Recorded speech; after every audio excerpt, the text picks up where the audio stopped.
Assalamu alaikum wa rahmatullahi wa barakatuh. Et si ce que tu vis en ce moment, dans ton pays, dans ton quartier, dans ta propre vie, n'était pas anodin? Des chers, des savants, des voix qui portent affirment aujourd'hui que la France et la Belgique, terre de contradictions, de tensions, mais aussi de réveil, seraient en train, sans le savoir, d'accélérer la venue du Mahdi. Ce n'est plus une question de lointaine prophétie, c'est ici, c'est maintenant. Les signes se multiplient, l'éveil se propage, les âmes s'agitent. Dans cette vidéo, tu vas plonger au cœur d'un mystère spirituel bouleversant. Une analyse profonde, des témoignages authentiques, des réflexions qui bousculent et une seule question qui va t'habiter jusqu'à la fin. Et si cette époque, c'était la tienne? Prépare-toi, car ce que tu vas entendre ne te laissera pas indifférent. 1. L'éveil des signes. Une réalité prophétique. Imagine une rue tranquille de Bruxelles. Le vent glisse entre les pierres centenaires, les passants marchent pressés, les regards fuyants, les visages fermés. Et pourtant, dans cette froideur apparente, quelque chose bouge, doucement, imperceptiblement. Des cœurs s'éveillent. Pas à une révolution politique, ni à un soulèvement populaire, mais à un frémissement spirituel, un frémissement qui, pour certains cheikhs, annonce quelque chose de bien plus grand que les discours des hommes. C'est dans cette Europe souvent perçue comme laïque, voire post-religieuse, que de plus en plus de voix s'élèvent, des érudits, des maîtres spirituels, des hommes et femmes de piété qui affirment que la France et la Belgique participent, sans le vouloir, à l'accélération d'un moment prophétique longtemps attendu, la venue du Mahdi. Mais pourquoi ici? Pourquoi maintenant? Peut-être faut-il regarder au-delà des apparences. Là où l'ombre semble dominer, c'est souvent là que naît la lumière. Là où la foi est mise à l'épreuve, elle peut aussi atteindre sa forme la plus pure. Un jeune homme, étudiant en théologie, assis sur un banc au cœur de la capitale belge, lit un hadith rapportant que la justice se lèvera après une ère de grande oppression. Ce n'est pas un fait abstrait pour lui. Il le ressent dans sa chair. Il voit ses frères stigmatisés, ses sœurs privées de leurs droits fondamentaux, sa foi moquée ou mal comprise. Alors il lève les yeux du texte sacré et se demande « Et si c'était maintenant? Et si ce que je vis n'était pas un hasard, mais une préparation ?» Le Mahdi, figure d'espoir et de restauration, n'arrive pas dans un monde tranquille. Il apparaît lorsque l'injustice s'étend, lorsque les âmes crient en silence, lorsque le monde est déséquilibré et cherche un redressement. Ce que nous vivons aujourd'hui, avec l'augmentation des injustices globales, la perte des repères moraux, la montée de la confusion spirituelle, n'est-il pas un écho lointain de cette réalité prophétique? Dans les rues de Paris, dans les quartiers de Marseille, dans les cafés de Bruxelles, des discussions ont lieu. Discrètes, souvent intimes, parfois presque chuchotées. Des jeunes musulmans s'interrogent, partagent des vidéos, lisent des hadiths. Pas par simple curiosité, mais par une soif profonde de comprendre leur époque. Car tout autour d'eux, les signes s'alignent. Instabilité, effondrement moral, retour à la foi dans des milieux où on ne l'attendait plus. Un vieux cheikh en retraite spirituelle dans le sud de la France disait à ses élèves « Quand les signes se multiplient dans les lieux les plus inattendus, c'est que les serviteurs d'Allah doivent se réveiller. » Il ne parlait pas en slogan. Il parlait avec le calme de ceux qui ont vu, médité, prié. Et toi qui écoutes ces paroles, as-tu remarqué, toi aussi, que des choses changent autour de toi? Que ce soit dans la société ou dans ton propre cœur. Les signes ne sont pas toujours spectaculaires. Ils ne sont pas faits de feu et de tonnerre. Parfois, ce sont de simples mouvements de l'âme. Une tristesse soudaine face à l'injustice. Une envie inexpliquée de se rapprocher de Dieu. Un rêve qui revient la nuit. Une parole entendue au bon moment. Ce sont ces petits signes qui, rassemblés, forment une fresque plus vaste, celle d'un monde qui s'approche lentement d'un point de bascule. Certains érudits affirment que la France et la Belgique ne sont pas seulement des territoires géographiques, mais des miroirs. Ils reflètent l'état du monde musulman en exil, éparpillé, mais prêt à se reconstruire de l'intérieur. Et c'est précisément dans ces contextes hostiles que naît une force invisible, une jeunesse silencieuse, mais connectée à son Créateur, des cœurs éprouvés, mais fidèles. Et ces cœurs, selon les savants, préparent sans le savoir les conditions spirituelles de l'avènement du Mahdi. Le prophète Mohammed, paix et bénédiction sur lui, a parlé de ces temps, des temps où la vérité serait confondue, où les gens dormiraient debout, mais aussi des temps où des lumières surgiraient des ténèbres, des lumières dans des cœurs sincères, peut-être les tiens. Et alors, une question demeure, suspendue dans l'air comme une brise légère au milieu d'un tumulte. Sommes-nous vraiment attentifs aux signes qui nous entourent? Ou bien sommes-nous tellement distraits par la vitesse du monde, les notifications, les peurs et les désirs que nous ne les voyons plus? Rien n'est anodin, rien n'est sans sens. Le Mahdi ne viendra pas pour réveiller un peuple déjà éveillé. Il viendra pour faire jaillir la lumière là où elle semblait éteinte. Et cette lumière, elle commence peut-être aujourd'hui, en toi. 2. Les nations en question. France et Belgique sous le regard spirituel. Il y a des territoires où les épreuves façonnent les âmes plus rapidement que les mots. La France et la Belgique sont de ces terres. Longtemps considérées comme des pôles de modernité et de rationalisme, elles se sont imposées comme des bastions de la laïcité rigoureuse. Mais à y regarder de plus près, c'est peut-être justement dans cette rigueur que quelque chose est en train de naître. Les cheikhes et penseurs spirituels s'accordent de plus en plus à dire que ce qui se passe dans ces deux nations n'est pas anodin. Derrière les tensions visibles, débats politiques, crispations identitaires, lois sur les signes religieux, se dessine une dynamique invisible, celle d'un retour au centre, au cœur, à l'essentiel. En apparence, tout semble orienté vers l'effacement de la religion dans la sphère publique. Mais l'histoire nous enseigne une vérité subtile. Plus une chose est interdite, plus elle suscite la réflexion. Plus elle est repoussée, plus elle devient intérieure. Et lorsqu'elle devient intérieure, elle devient puissante. Regarde autour de toi. Les polémiques sur le voile, les restrictions sur l'éducation religieuse, les discours sur l'assimilation. Tout cela, aussi dur que cela puisse être, agit comme un miroir spirituel.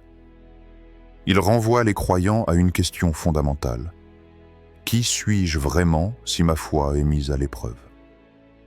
En France, dans une société qui interroge en permanence l'identité, le musulman est obligé de chercher des réponses profondes. Il ne peut plus rester à la surface. Il doit plonger. Il doit comprendre ce qu'est réellement l'islam, au-delà des apparences, au-delà des traditions héritées. Et c'est dans cette quête que beaucoup découvrent la profondeur des enseignements sur la fin des temps, sur la justice attendue, sur le Mahdi. Un phénomène silencieux s'opère. Des cœurs se réveillent, pas en masse, mais un par un, et dans cette discrétion se cache une force immense. À Paris, une femme convertie à l'islam, d'origine catholique, raconte son histoire.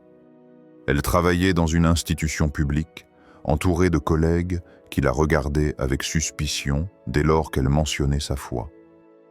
Les remarques, les silences pesants, les regards détournés.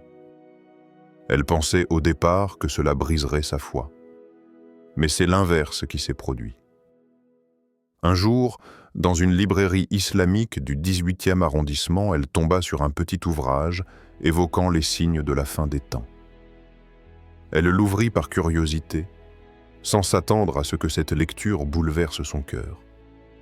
Ce qu'elle y trouva n'était pas du sensationnel, mais de la clarté, de la miséricorde, une promesse, la justice viendra.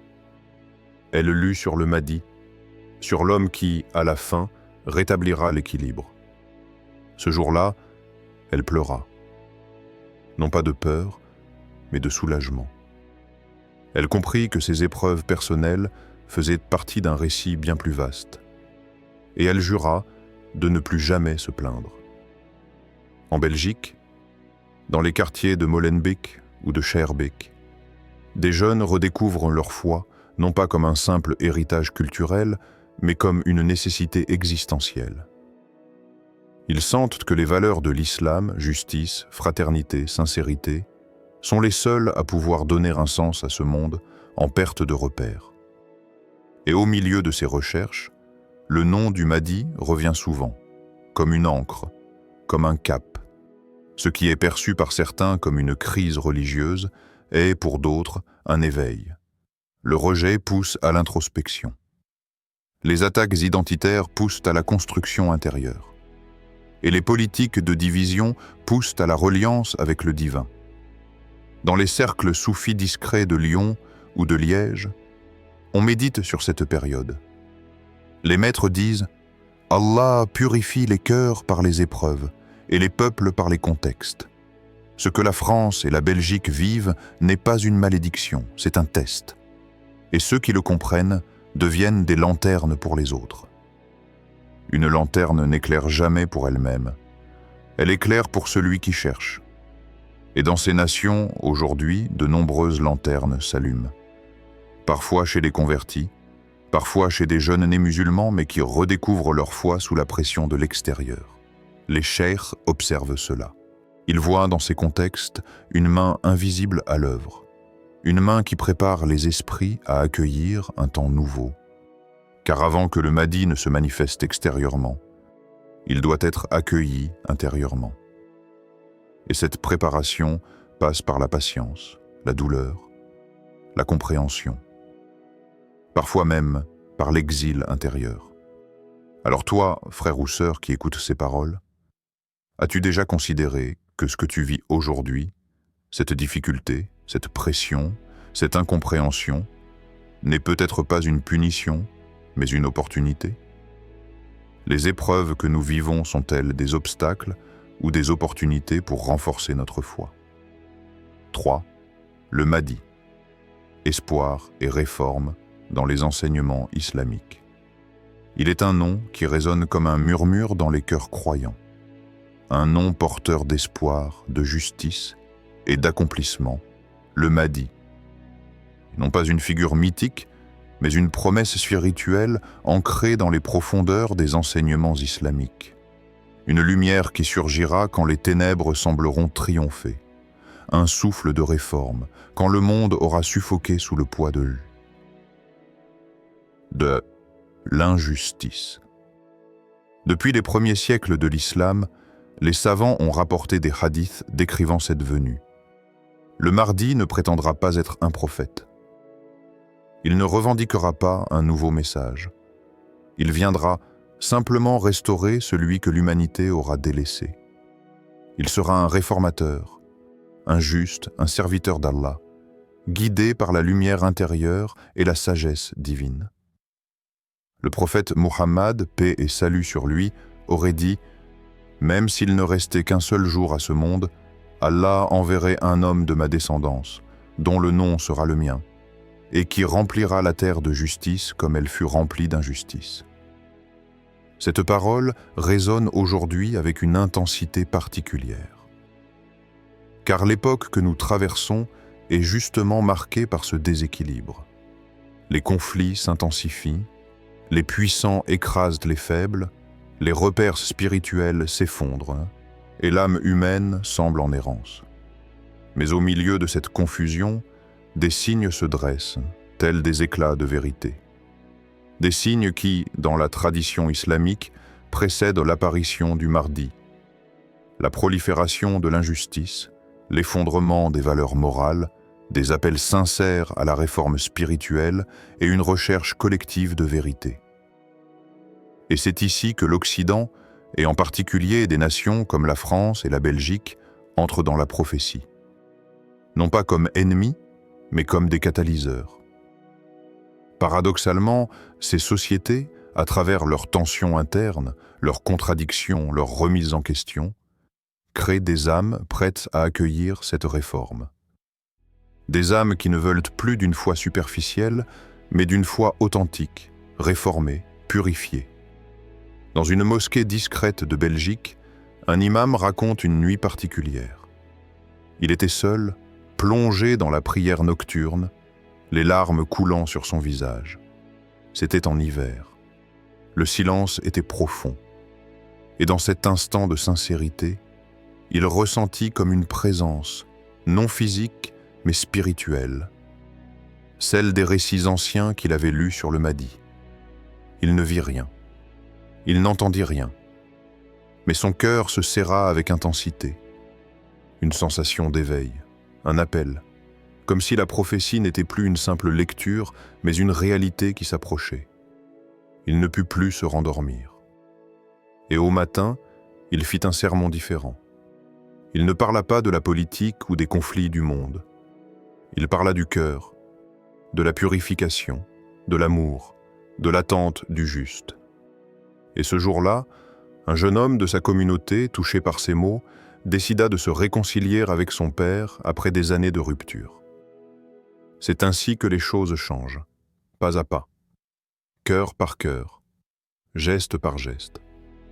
Car le Mahdi n'est pas seulement un personnage à attendre, il est une invitation à changer, une interpellation divine à réformer notre manière de vivre, de croire, d'aimer, de combattre nos égoïsmes. Et Allah n'envoie jamais un guide à une communauté non préparée. La question est donc brûlante. Sommes-nous prêts? Pas avec nos mots, pas avec nos publications sur les réseaux, mais avec nos actes, nos intentions, nos prières dans la nuit, nos repentirs secrets. Chaque injustice que nous combattons en nous-mêmes est un pas vers le Mahdi. Chaque pardon donné, chaque aumône sincère, chaque prière faite dans l'intimité, tout cela construit le terreau sur lequel le Mahdi posera ses pas. Alors, et si tout cela dépendait aussi de toi? Et si sa venue n'était pas qu'une attente passive, mais un appel à te transformer ici et maintenant? Sommes-nous prêts à accueillir le Mahdi en purifiant nos cœurs et en réformant nos actions? 4. Appel à la réflexion. Préparons nos âmes. Et si le plus grand des bouleversements n'était pas extérieur, mais intérieur? Et si, au milieu du tumulte des nations, des alliances brisées, des lois promulguées, l'enjeu réel se jouait dans ton cœur, dans le silence de ton âme, dans ces battements que personne n'entend sauf Allah? Les voix des cheikhs se font entendre, mais ne sont-elles pas là pour réveiller une autre voix, plus discrète? Celle qui chuchote quand tu es seul, celle qui pleure quand tu es en doute, celle qui prie, même quand tu crois avoir perdu la foi. Celle qui espère encore, oui, l'histoire s'écrit. Elle s'écrit dans les rues de Paris, dans les quartiers de Bruxelles, dans les décisions politiques, dans les crises identitaires. Mais elle s'écrit aussi dans les gestes simples, un regard pur, une prière oubliée que l'on décide de refaire, une aumône discrète, une larme versée pour une erreur passée. Ce sont ces actes invisibles qui attirent la lumière divine. Car le Mahdi ne viendra pas dans une terre stérile. Il viendra là où la terre des cœurs est arrosée de sincérité. Et cette sincérité commence par une décision personnelle. À Lyon, à Marseille, à Roubaix ou à Molenbeek, ils sont de plus en plus nombreux, ces jeunes musulmans qui refusent la superficialité. Ils ne veulent plus de discours creux, ni de foi automatique. Ils cherchent le sens. Ils veulent comprendre les signes. Et alors, ils se regroupent, ils s'écoutent, ils lisent, ils apprennent, ils questionnent les anciens, ils débattent sans arrogance, ils jeûnent certains jours, ils pleurent parfois en priant le soir. Ce ne sont pas des saints, ce ne sont pas des anges, mais ils ont choisi de préparer leur âme. comme ce groupe de jeunes musulmans, quelque part dans le sud de la France. Chaque semaine, dans une petite pièce, au fond d'un centre culturel, ils se retrouvent. Ils éteignent leur téléphone, ils ouvrent des livres anciens, ils lisent les signes, ils s'interrogent. Si le Mahdi venait aujourd'hui, est-ce qu'il nous reconnaîtrait?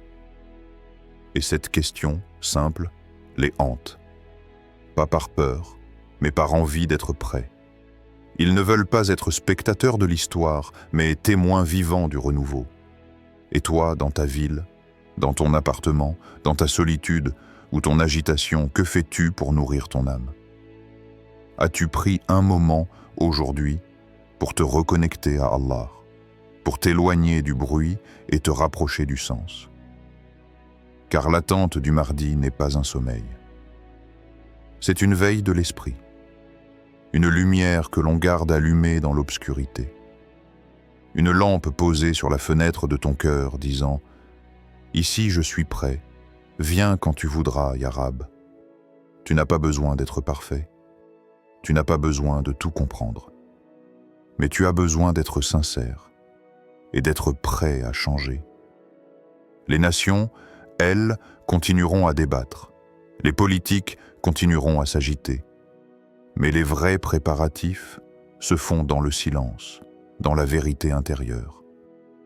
Le Mahdi ne viendra pas pour ceux qui regardent sans agir. Il viendra pour ceux qui ont préparé la place dans leur cœur. Alors, et vous, quelles actions entreprendrez-vous aujourd'hui pour vous rapprocher de cette ère de justice et de lumière annoncée? À travers ces révélations, une chose devient claire. L'avenir ne s'écrira pas sans toi. La venue du Mahdi n'est pas un spectacle qu'on regarde de loin. C'est un appel. Un appel à purifier nos cœurs, à réformer nos actions, à faire de nos prières un bouclier, de notre foi une lumière. La France, la Belgique, ton quotidien, tes luttes, tes larmes, tout cela pourrait faire partie d'un plan plus grand que toi. Alors, que choisis-tu? Vivre dans l'attente passive ou répondre maintenant au souffle spirituel qui traverse cette époque? Car peut-être qu'au bout de ta sincérité se cache l'aube d'un nouveau monde, celui de la justice, celui du Mahdi. N'oublie pas, c'est quand l'obscurité semble la plus profonde que la lumière divine s'apprête à jaillir.